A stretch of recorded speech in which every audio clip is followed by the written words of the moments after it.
This channel is made possible by viewers like you. My viewers, subscribers, and patrons greatly help to keep this channel going. I wouldn't be here today if it wasn't for all of you. Please make sure to subscribe so you don't miss any uploads. And if you'd like to go the extra mile, please check out my Patreon page. For just $1 a month, you'll get access to what I'm working on, previews of upcoming content, and even early videos, along with other tier options for those that are interested. Thank you, and now on to the video.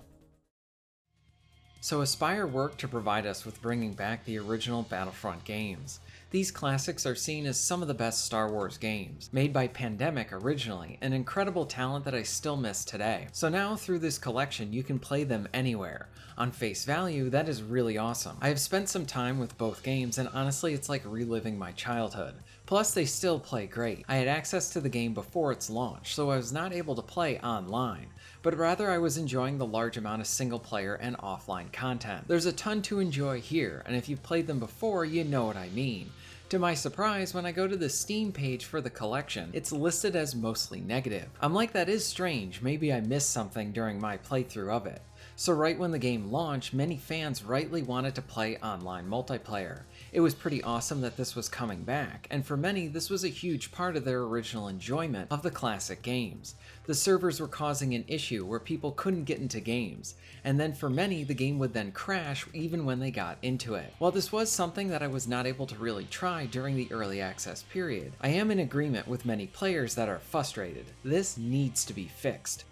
On the whole, this is very disappointing. The original Battlefronts are some of the best, and based on my time with the offline content, the game holds up so well. But if you're going to bring these games back and make them available on all major platforms, you need to do it right. And if you're going to bring back multiplayer, and more specifically have that available to everyone, it needs to be consistently in a working state. A fumbled launch is what kills momentum of a growing community.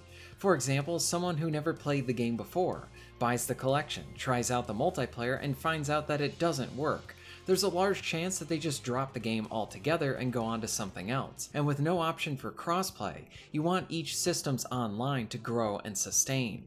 But when you have matchmaking, server, hosting, and crashing issues, all related to the multiplayer, why would a new or historical player put up with that? A completely unrelated side note is also, why is this collection at 60 gigs on PC? This really shouldn't be so big. From my personal experience, I have very much enjoyed this collection, but I only mainly really play the offline stuff. The massive amount of single player content from the campaigns, galactic conquest, instant action, and other options along with the bots, there's a lot to enjoy.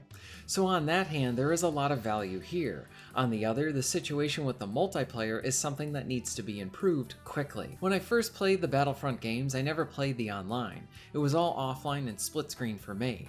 So I was excited here that with the big player versus player battles were going to be coming to the collection, and with a huge influx of players coming in, you could literally live out the glory days of this game. Aspyr, we appreciate that you made the effort to bring these classics back, but the multiplayer should have never been broken at launch, and now it needs to be fixed quickly. Were you looking forward to the Battlefront collection? Did you play this back in the day, or is it your first time now? Have you had any multiplayer issues? Let me know all of this in the comments down below. If you're interested in being notified of new videos, please hit the subscribe button and bell. And if you would like to support the channel and get early access to content, please check out my Patreon. All of the links will be at the end of this video and within the description. And thank you very much for watching.